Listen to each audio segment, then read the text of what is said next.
Good afternoon, everyone. Good morning, good evening to all of you, wherever you're joining us from. This is the 5th edition of the ADR Wellbeing Toolbox. My name is Niamh Leinwather. I see some familiar names. I'm the Secretary General of the VIAC, the Vienna International Arbitral Centre. We're delighted that you have joined us. For those of you who don't know the ADR Wellbeing Toolbox, it is a collaborative effort between ARBalance, Real and VIAC, and it's aimed at igniting discussions about well-being and equipping ADR practitioners and users with tools for self-care. And this series is a series of free webinars. It offers you an opportunity to join anonymously and provides recorded sessions for those who can't attend live. And we've been very fortunate to feature many excellent experts addressing various aspects of well-being. We've discussed topics such as well-being at work with Antoinette Moriarty. We've discussed stress management with Charlene Giselle. We had a special event during the Vismut for students where we talked about stress and burnout in the student context with our very own Mandy Lee. And we also featured Emily Rouse and Patricia Natal on Women's Day, where we spoke about women in ADR and well-being. And our topic today is imposter syndrome. And we are very excited that we have Amber Allan on the line to speak to us about it. And for those of you who have never heard of imposter syndrome, I'm quite jealous of you. But for those of you who have never heard about it, it is, and Amber will tell us all about this in the next hour. But I would say it's a feeling that one's achievements are undeserved or that they are not as competent as others perceive them to be. And this is often accompanied by a fear of being found out as a fraud.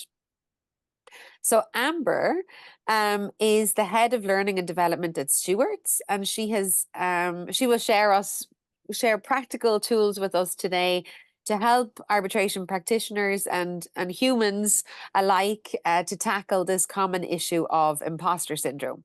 And just a few words about Amber before I pass over to the wonderful Mandy. Amber has been a specialist in people development for over 30 years. And as such, she has encountered and, as she says herself, experienced imposter syndrome more times than she cares to remember. She's had several director-level L&D roles in global organizations, and she ran her own training consultancy for 13 years, specializing in women's leadership development and communication skills. And in 2022, so 2 years ago, Amber joined Stewarts, the UK's largest dispute specialist law firm, advising exclusively on high-value and complex disputes, both domestic and international. And as Stewart's head of L&D, she has the responsibility for the development of high-performing, successful people, all of whom have very interesting career stories. And before I hand you over to Mandy, Amber herself says of her personal experience of imposter syndrome, I've been doing this for over 30 years and I still have to tell myself to put on my invisible crown every morning when I get out of bed. So going with the crown theme, I pass over to our queen of initiatives, as I coined you last week at the GAR Live event in Vienna, Mandy. Over to you for your epic opening remarks. Thank you very much. I like this new nickname. I think I can definitely lean into this one. Thank you. Yes, I think that we could also organize a crown for you with some initiative jewels in there. Absolutely. I definitely need to accessorize more, I think.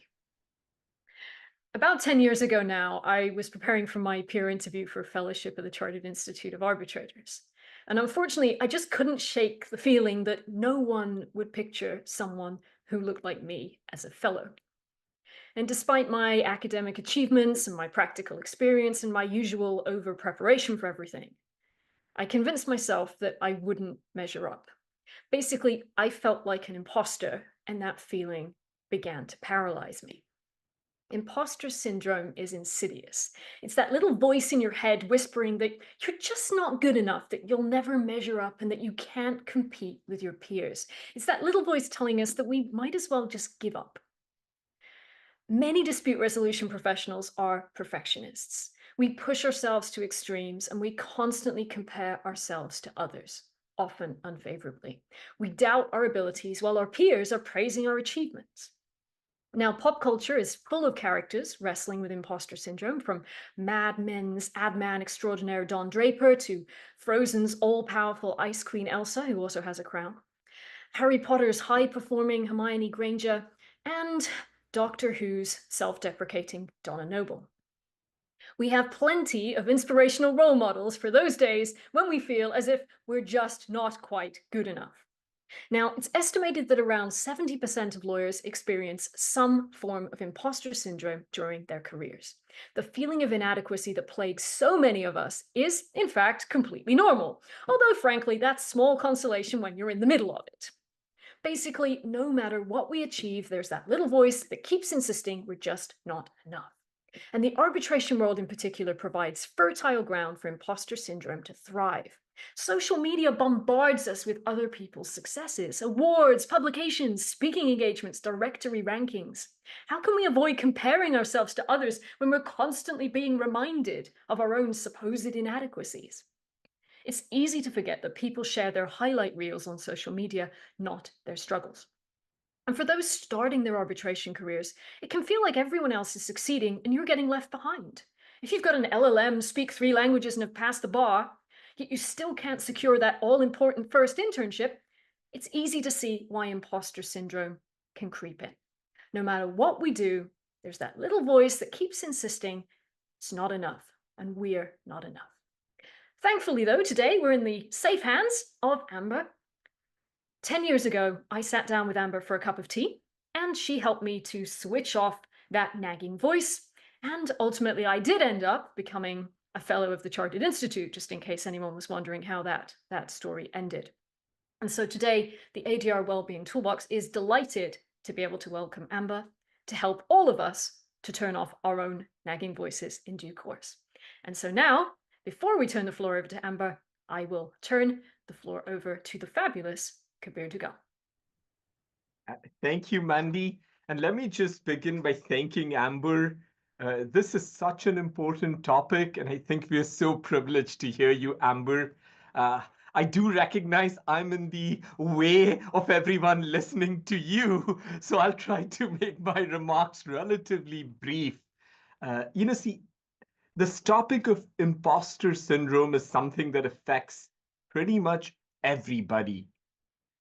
I think what I just wanted to hone in on was the impact of imposter syndrome on diverse lawyers, women, people of color, intersectional people, gay people, fill them all in. Take any of these categories with a special emphasis on intersectionality, that is, people who may have more than one attribute, right? That diverse lawyers, by and large, are often facing systemic issues, right? Societal prejudices, societal conventions that tend to disproportionately impact diverse lawyers. What is the impact of imposter syndrome on these diverse lawyers? And I'm going to look at a program that the American Bar Association did. They got into certified professionals, people like Amber, who have really looked at this issue. And I think 2 points really came out from their study. The first point was that the research shows that imposter syndrome has a deep impact on minorities. And I think the term that they kept referring to was, you are an outsider. Now, diverse lawyers by and large will tell you that they are confronting notions of being outsiders. This just makes the issue even worse. And just related to the first point, the research also showed that for diverse lawyers, imposter syndrome can result in even higher stress levels and an even higher negative mental outcomes. They looked at African Americans within the United States, that becomes an important demographic. And they tell us that college students that are African American, the quotation that they give us, have a feeling like they are outsiders who can never fit in and therefore are imposters. This is something I think we really need to think about. We're very privileged here because we have an expert an expert who, as we heard through our own Mandy, has really given her effective tools to try and address this issue. So we are all very excited to hear you, Amber. I don't want to take any further time, and let me pass the proverbial mic to you to talk us through this issue. Amber, the floor is yours. Kabir, thank you very much, and to Mandy and Niamh as well for those lovely words of welcome. It's a real pleasure to be here today to talk to all of you on this. And after all of that wonderful introduction, I'm now going to reach for my invisible crown and put it on, because I'm feeling a huge level of imposter syndrome right at this very moment. Not that, of course, you would know it, and we'll come to that in a moment. Let me take a second or two to share my screen with you all. Can I check that everybody can see that? That's wonderful. Thank you very much indeed. So we're going to talk about overcoming imposter syndrome today, but what I would like to start with, actually, if I can just move that on, is in fact, what is imposter syndrome? Two psychologists, Dr. Pauline Clance and Dr. Susan Imes, first coined the expression imposter phenomenon in their 1978 paper, The Imposter Phenomenon in High Achieving Women. It's not technically a medical condition. It doesn't feature the requisite 3 of the 4 Ds of a syndrome. But let's face it, phenomenon was much harder to spell. So I think we went with syndrome over the years. Now, the good news, of course, with that is it is not a medical condition. Because it's not a medical condition, we have a choice around how we deal with it. So let's look at that wonderful tome of knowledge, Wikipedia, and see, well, how does Wikipedia define imposter syndrome? It says it's a psychological pattern in which an individual doubts their skills, talents, or accomplishments and has a persistent internalized fear of being exposed as an imposter. Well, that's a lot of lovely words, but what does it actually mean? And since I'm very much of the view that a picture paints 1,000 words, what imposter syndrome really is actually this. So you've got a cartoon there with all of these people all thinking, all these people really seem to have it together, and I still have absolutely no idea what I'm doing or what's going on. And they're all thinking exactly the same thing. So it's not all bad, though. In a paper published in the Academy of Management Journal in 2023, Basma Tewfik, who is a behavioral psychologist and an assistant professor at MIT, asserted that people who suffer with imposter syndrome are more empathetic, we're better listeners, we're good team players, and we have really strong social skills. So I can vouch for that. The conversation that we had before you all joined onto this webinar, we were exhibiting fantastic social skills. I'm sure everybody will agree. But we all think, as the people in this cartoon do, that it's really only me, isn't it? Well, actually, no, it isn't. So let's have a look at some statistics. These are taken from a variety of pieces of research and surveys, some of them UK specific and others global. And there are lots and lots and lots to choose from. But let's just have a look at this. 66% of people in Britain criticise themselves more than others criticise them. 70% of successful people, this is globally, reported experiencing imposter feelings at some point in their life. 70%. 75% of executive women say they've experienced imposter syndrome. And a whopping 80% of global CEOs feel out of their depth in their role. That's astonishing. So who can have imposter syndrome? Well, Kabir, you very kindly pointed out there the issue of the impact of imposter syndrome on people, diverse lawyers. But in fact, anyone can have imposter syndrome. There are studies which research the proportion of those in ethnic minorities who suffer, those who come from different socio-economic backgrounds, and also different genders, etc. There are lots of different findings around this, but the general consensus around that is that whilst anyone can suffer from imposter syndrome, and I think we will all vouch for that, the feeling of imposter syndrome, as you said, Kabir, can be amplified by those who are battling prejudice of one form or another. But we should take heart, because if you are feeling some form of imposterism, then you are in very good company. Let's just have a look. Tom Hanks, one of our most beloved actors. No matter what we've done, there comes a point where you think, how did I get here? When are they going to discover that I am in fact a fraud and take everything away from me? This is a quote from him. Most recently, Meryl Streep, in the middle of winning her string of Oscars. Why would anyone want to see me again in a movie? I don't know how to act anyway, so why am I doing this? Maya Angelou, I have written 11 books. I haven't even written one book. But each time I think, uh-oh, they're going to find me out now.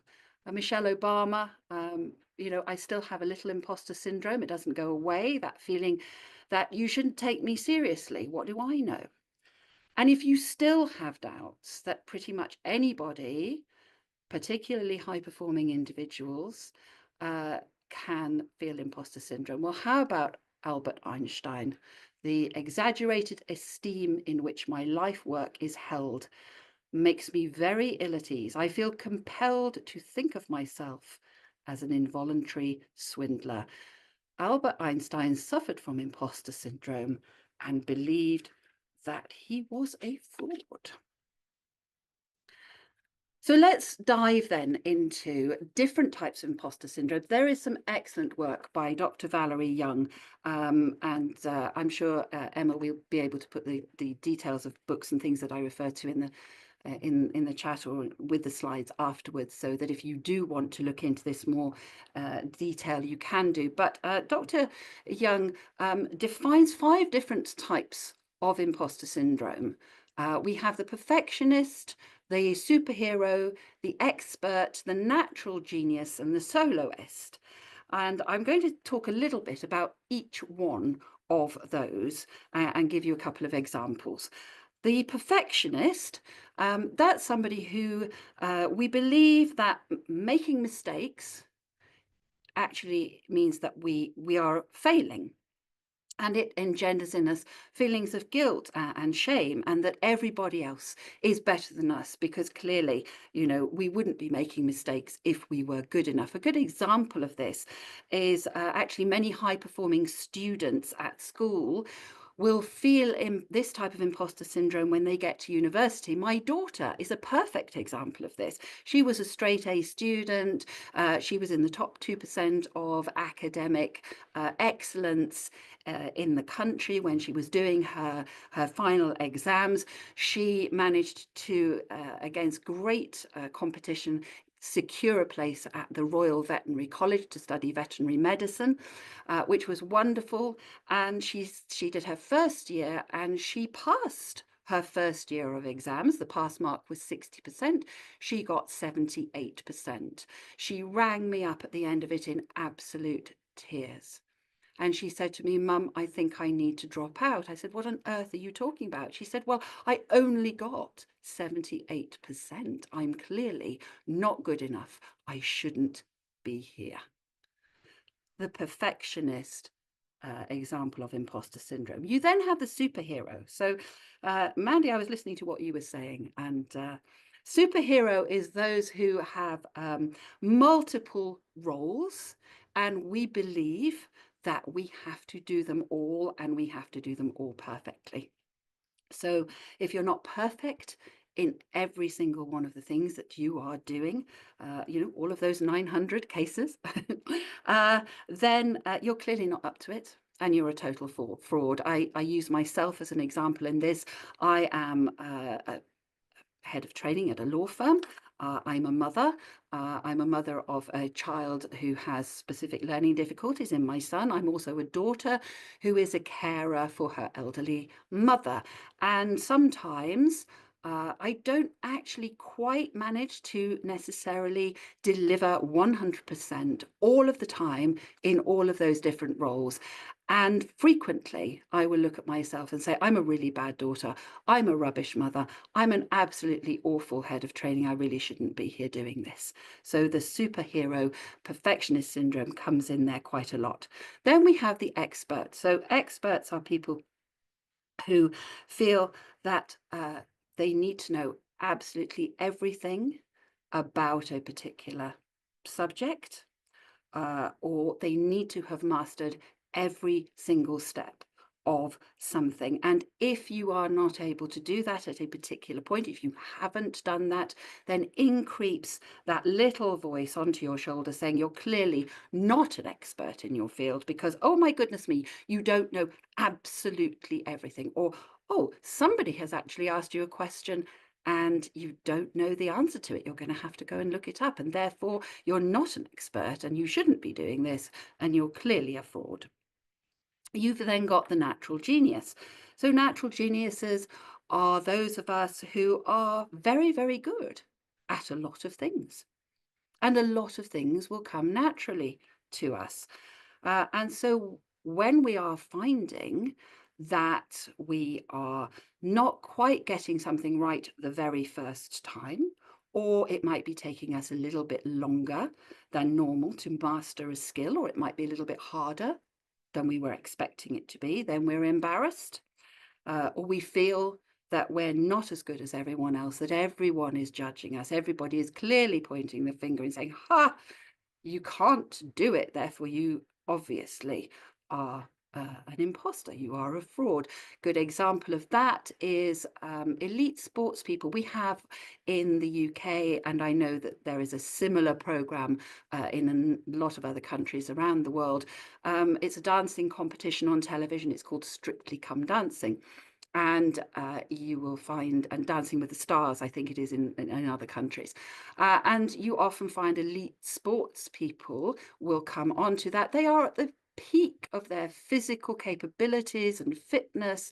And then they find that actually they're not able to achieve 9s and 10s in the scores from the judges in their very first session of dancing.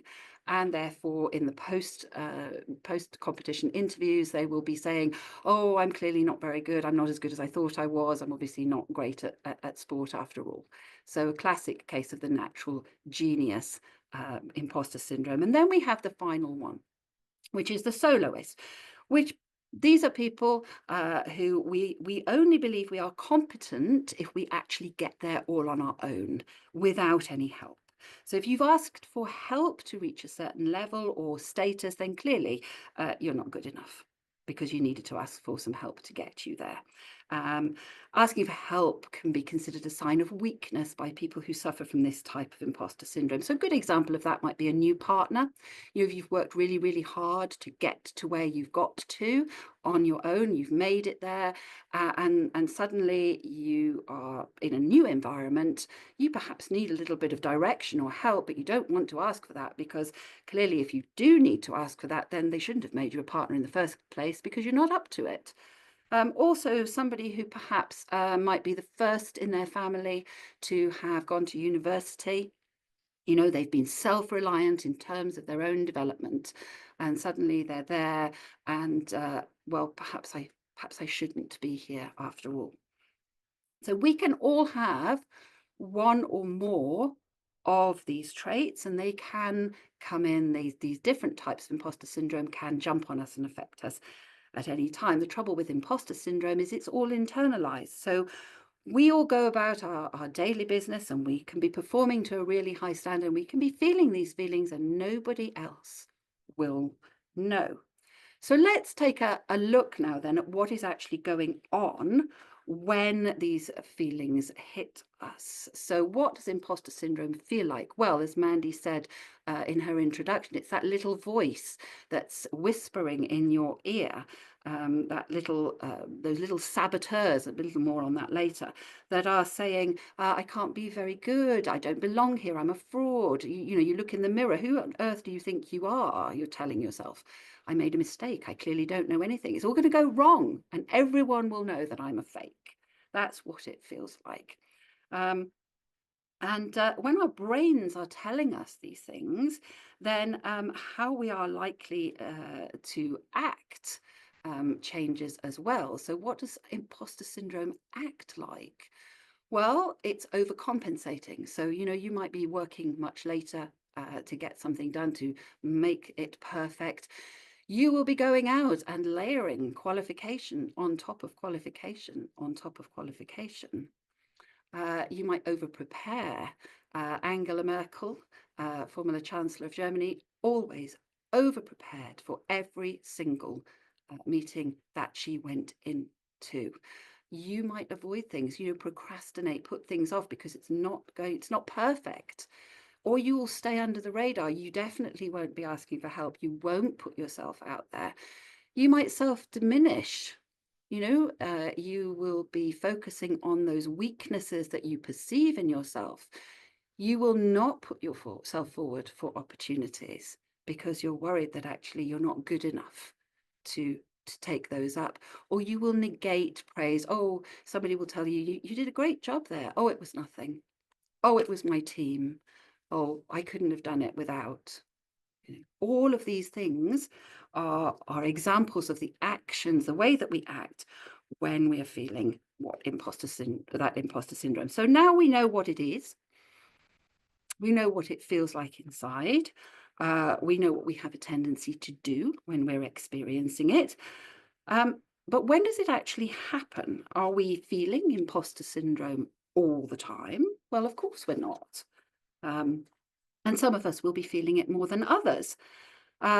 And there might be, and there usually are, parts of our life when we're not experiencing it at all. So let's have a look at when imposter syndrome is most likely to strike.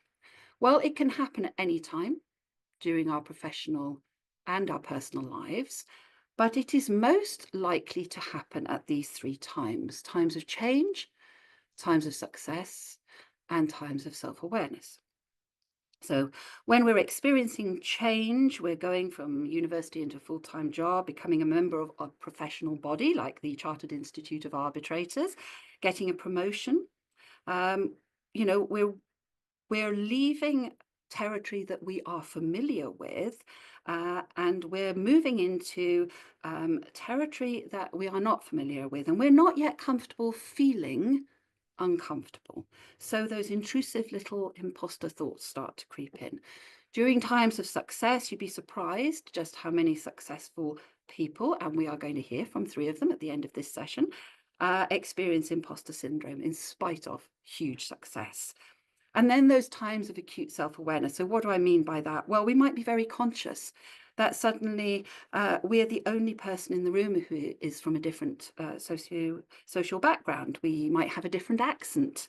We've got a different ethnicity, or we might be the only woman in the room. And instead of accepting our right to be in that environment, we might begin to doubt and start to feel like an imposter. So now we know what it is. We know what the downsides are and some of the benefits I spoke about earlier. We know what it feels like. We know what it acts like. We know when we can experience it. But the $64,000 question is, how can we overcome it? There are a number of ways. And I know that our experienced panel will be giving you the benefit of their experience and their advice shortly. But from me, I would like to offer you 8 different pointers and pieces of information that you can try. So the first thing that we need to think about is to know when we are actually experiencing it. So to know what triggers it in the first place. So for example, if whenever, like me, you're presenting or delivering some important message and you find yourself, like me, turning bright puce with blushing and having a bit of a wobble in your voice, you might very well reach the conclusion that each time this happens, that it clearly indicates that you are not presenter material, and you're going to ask yourself, why am I doing this? So what I do is I pause and I ask myself the question, well, are these feelings really serving me well?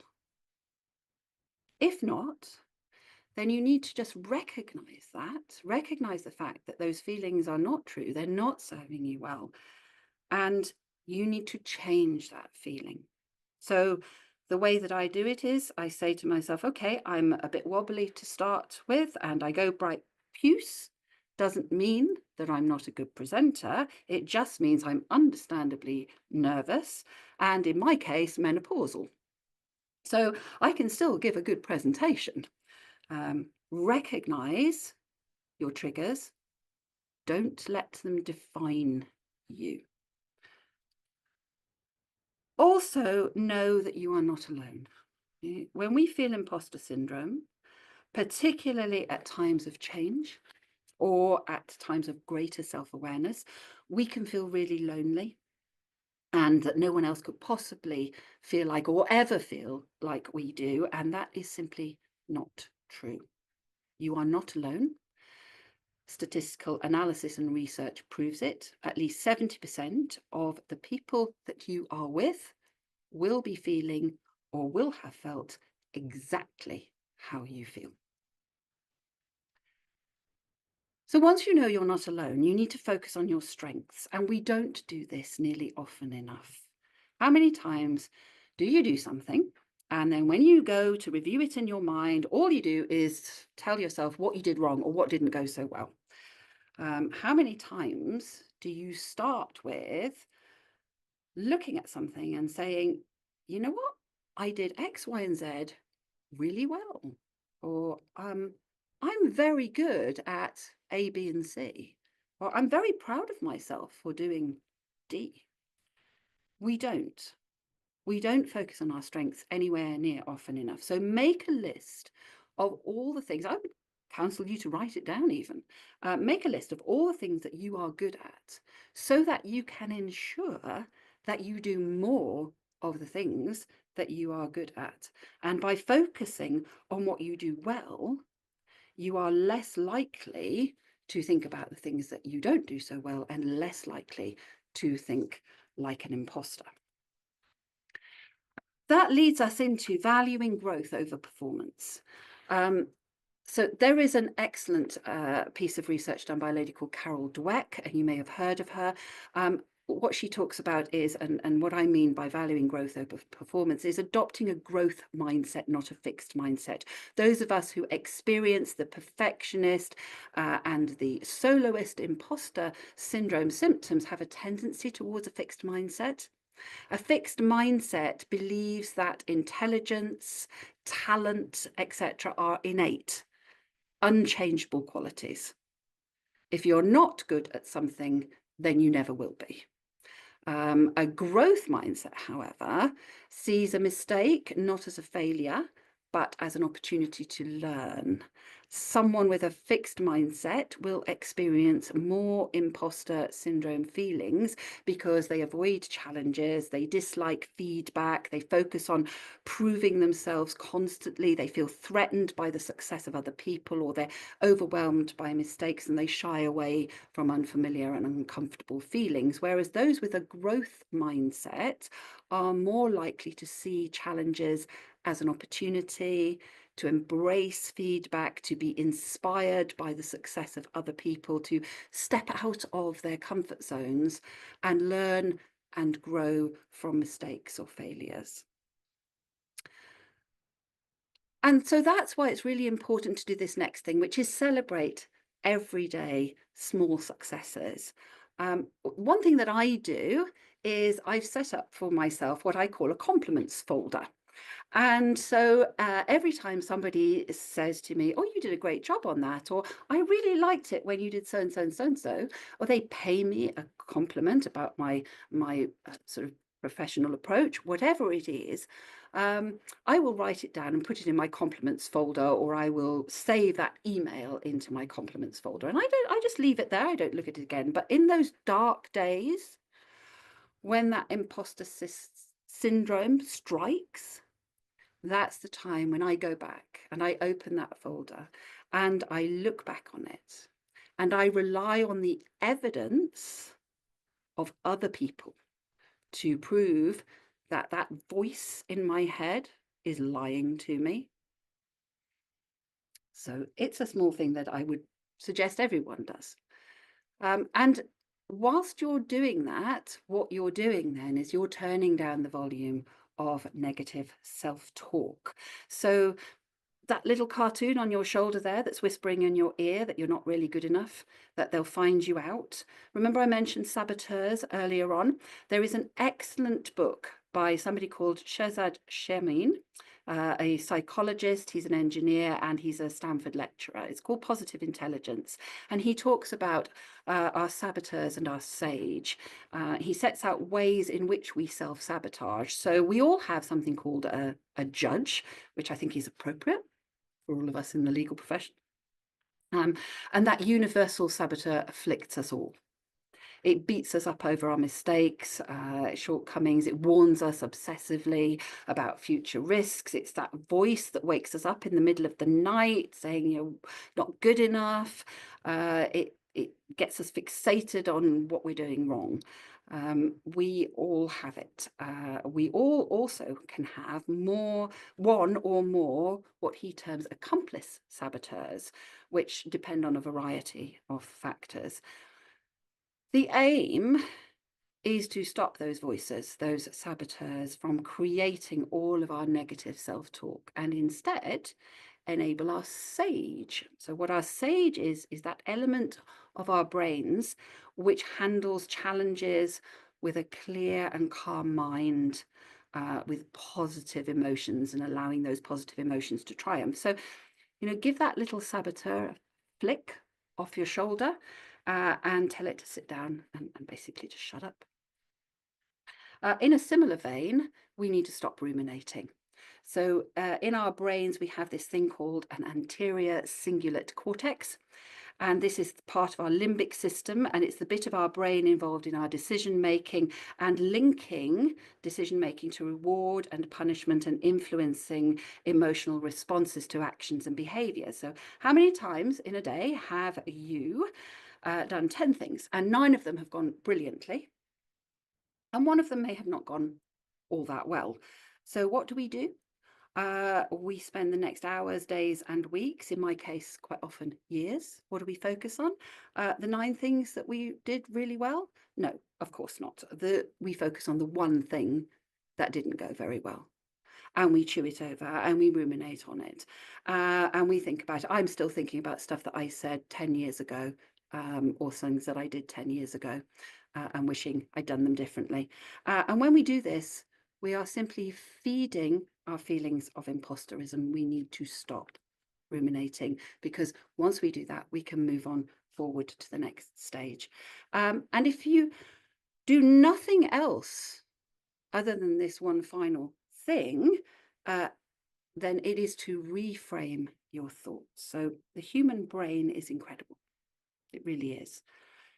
Neuroscientific research has enabled us to understand more and more about it every single day, and we've barely scratched the surface. One of the things that we are much better at understanding now is something called neuroplasticity.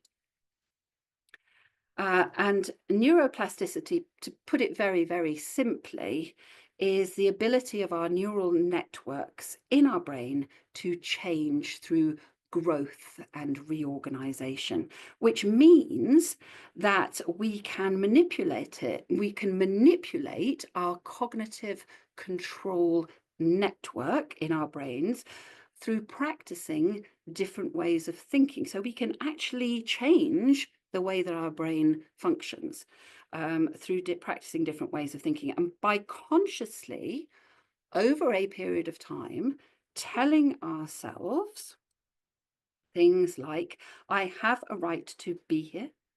I'm not a failure just because I've made a mistake. I'm growing. I am competent. I am capable.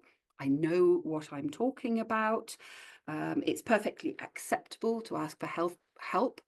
By consciously and actively making sure that we tell ourselves those things all the time, we reframe our thinking. And by reframing our thinking in that way, every single time we start to feel imposter feelings, we are, in essence, giving our brain a similar workout to if we were going to the gym every day to work out our bodies. And we are retraining it so that after a while, our neural pathways will automatically focus on our strengths and discount our imposter thoughts. So to finish this part of our webinar, before we move on to our panel discussion, I want to return to where we started, which was the definition of imposter syndrome.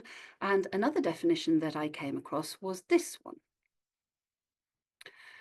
Imposter syndrome is the tendency to discount or diminish obvious evidence of our abilities. And I chose this definition specifically because this webinar is aimed at those in arbitration everywhere. And as such, we're talking about the law. And if we're talking about the law, then we are usually talking about evidence. Therefore, as arbitrators or aspiring arbitrators or anybody really in that sort of field, you have absolutely no excuse to continue to feel imposter syndrome because you are ignoring the obvious evidence of your abilities. And I can't possibly let you get away with that. I'm sorry. And I know also that Mandy loves her pop culture references. I similarly love a really, really good quote. And so before we move on to our panel discussion, and I invite Mandy and Niamh and Kabir to share their pearls of wisdom with us, I will leave you with this final quote.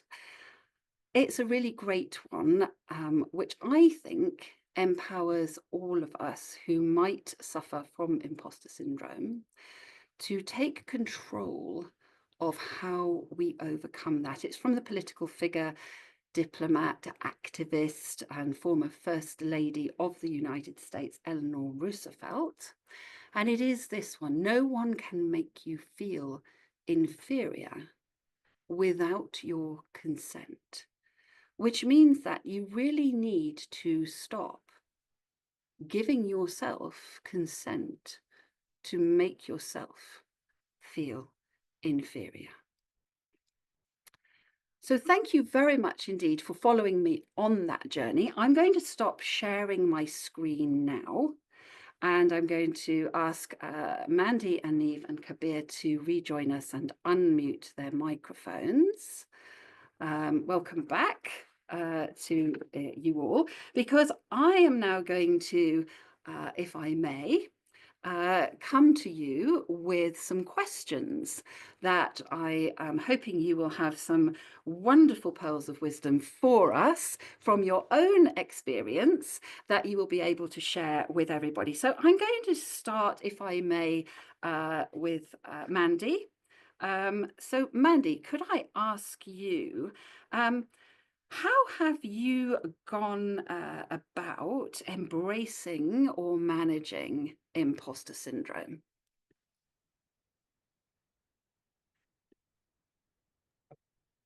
Mandy may be having a technical problem. I Is she think having a she's trying. technical problem? I'm- Okay, so how I'm about back we now. do- I'm Oh, you're back now, but You're yes, I back. was Okay. absolutely, my computer was having some imposter syndrome of its own, but it was less of the imposter and more of the reality, unfortunately.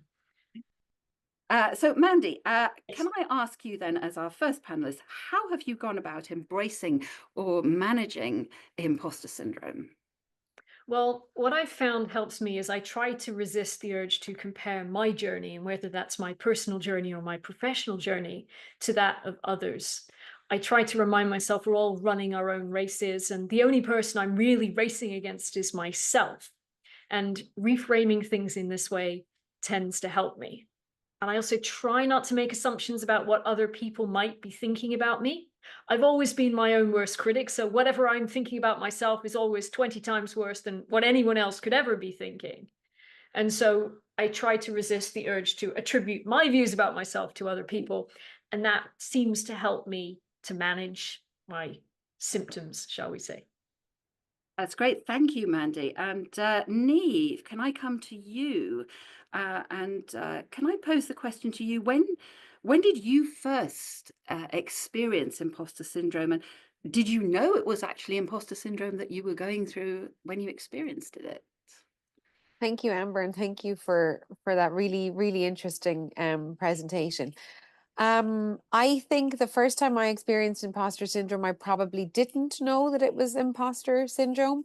And I have to say I resonated with a lot of things that actually Kabir said at the beginning, and also what you said about being the only person from a certain background or the only person with a particular accent. And I think for me that started when I was studying law in Austria, and it probably continued even though I was in a very inclusive international law firm environment.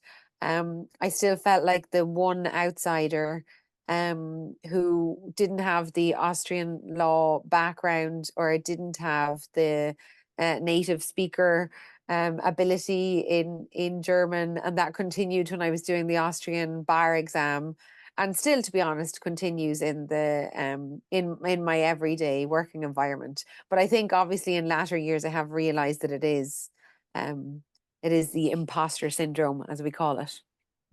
Thank you. And I'm going to stay with you for a moment, if I may, Niamh, and sort of ask you to take us on the next step of that journey and say, well, you recognize it. And how have you gone about embracing and managing that imposter syndrome? Yeah, so I think what I try and do, it's similar to what Mandy said. I try and identify what the feeling is. So try and recognize what makes me go down that path. And then try and reframe my thoughts. And what I often try and do is turn it into motivation. So turn it into something positive. So I'm trying to prove it to myself, I guess. And I know we always say that you should be kind to yourself, which can be more difficult than it sounds. But what I ask myself is, what would I say to someone in my team if they were having these thoughts? I would probably be really positive, try and motivate them, push away any of these negative thoughts that they're having. And then I almost try and coach myself in the way that I would a friend or a team member. Thank you very much for sharing that so openly with us. Kabir, can I come to you for a moment now, please, and say, first of all, have you ever experienced imposter syndrome? And if you have, what impact has it had on you, both professionally and personally? Thank you, Amber. And just to echo what our two amazing prior speakers mentioned, really enjoyed it, could resonate with a lot of what you were speaking. When did I experience imposter syndrome? Amber, just to give an example of something that happened fairly recently, I'm pretty active in the arbitration speaking circle, and I like to, I have a colloquial, folksy charm. And when that doesn't, and it's often quite effective, just, there's some folksiness that resonates, but it sometimes doesn't. And you have that one instance a few weeks ago when you gave a talk, and you're trying to be funny and nobody is laughing. And it's moments like that that I really start thinking, oh my gosh, have I lost it? Am I never going to be able to speak again? And I think the initial reaction is one of despair. It's one of great anxiety. It's one of questioning yourself. Uh, just taking on what, again, the prior speakers said, it's now something that I'm trying to force myself, that when you're getting a negative impulse, to try and reach out to my posse. And a lot of people you see on the screen here, these are my people. And in many senses, they are cheerleaders, having a support system of people who can stand up for you and tell you, inhala, exhala. This is normal. People have good days and not so good days, and your life is not going to end. I think that has worked very effectively. And, you know, another instance when I find imposter syndrome is when I'm trying something new. That makes me nervous. You haven't done it. Am I going to be a failure? Is my legal career going to get end? Am I going to get disbarred? And I think my mom gave me the advice of using the word yet. She told me always put the statement and add the word yet at the end. I've never done a deposition yet. And I just think that in some senses is empowering, because it's telling you you've not done it yet. You're going to do it. You're going to be fine. You will survive. So I just think this is underlying those 8 tips that you had given us. If we start changing our mindset, and it does require some active work, right? Because your impulses, your body is giving you a internal reaction telling you something to the contrary. This is where the mind and body can fight with each other and get you to a good place. Fabulous. Thank you so much, Kabir. Some very insightful thoughts. And I love your mum's advice there of yet. That's very much embracing that growth mindset of, I may not be able to do it yet. It's fantastic piece of advice there. Mandy, can I come back to you for a moment, please, and ask you, you've spoken about feelings of imposter syndrome. We all have that, but clearly, you're incredibly successful and have been so for many years. So what has it helped you to ease those feelings of imposter syndrome? How have you gone about dealing with it, and what support have you had that has made it easier to deal with it? Well, in years past, I would have obviously said talking to you, Amber, helped me to manage these issues. Nowadays, I tend to adopt the same approach as Kabir. I talk to my people, as it were. Kabir and I have often spoken on panels together, and it's obviously it's hard to outshine Kabir, of course. And I'll speak on a panel with Kabir, and I'll say afterwards, oh my goodness, that was dreadful. I didn't, it was a really bad performance. It didn't feel right. And Kabir will say, what are you talking about? That was great. You sounded so polished. You sounded, and we're good at picking each other up off the floor if we're having one of those days where we think perhaps we didn't perform at our absolute best. So nowadays, there's that sense of solidarity and recognizing that you're not the only person who is going through this, and to kind of leaning into your peers, into your friends, into your family, and saying, was it okay? Was it all right? And getting a little bit of reassurance that your perception of yourself is not reality. That's great. And yes, I absolutely agree with you. Sometimes it's difficult for us to focus on our own strengths, and sometimes we need to get other people to help to put that magnifying glass on them and bring them into a clearer perspective for us. Because we can't see them for ourselves sometimes, and actually it's nice when we lean on others and they are able to do that for us. So some some great thoughts there. So I'm conscious of the fact that we only have a few minutes left. Sadly, I think this is a topic that we could talk about probably for the rest of certainly the rest of the day, probably the rest of the week, the month, the year. So I'm going to draw this to a conclusion by asking each one of our three panelists to give us, if I may, come perhaps to Niamh, if I may come to you first, and then to Kabir, and then we'll conclude with you, if we may, Mandy. Could you please give us, first of all, the best piece of advice around imposter syndrome that you feel you've ever received? And secondly, the single piece of advice that, from your own experience now, you would like to pass on to everybody else who's joining us on this webinar. So Niamh, if I can ask you to. Sure. I would keep mine very short, and in keeping with what Kabir said about his mom's advice, I'm going to pass on something that my dad has said to me always in the past, but also very recently. And when I said to him, you know, I would be very surprised if I could manage XYZ, or I would be very surprised if I could do. And he said to me, I would be very surprised if you wouldn't. So I think it's always when you hear yourself doubting it, you need to flip it back at yourself and say, well, why wouldn't you do that? Or why can you not do something? And almost challenge yourself to get rid of that negative thought. Thank you very much, Niamh. And Kabir, if I can come to you, your advice that you've ever received, and what single piece of advice would you pass on? Sure. I mean, I think the advice that I received on imposter syndrome is everybody has it. Whether it's apparent or no, everybody's going through it. And I think, how can you overcome it? I think talking about it. Things like this. You know, it's something when you realize everybody's going through it, then we're in it together. And the shame and stigma that I think we often feel internally starts going. So that's, I think, 2 points. Everybody has to talk about it.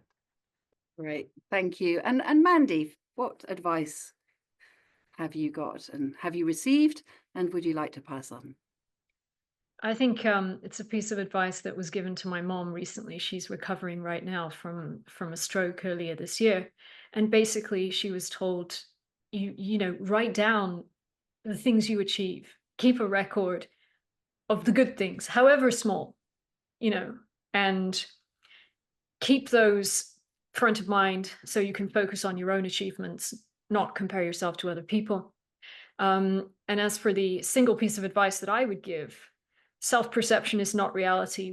We see the lives and achievements of others through rose-tinted glasses, and we see our own lives and experiences through some sort of doom and gloom negative photo filter.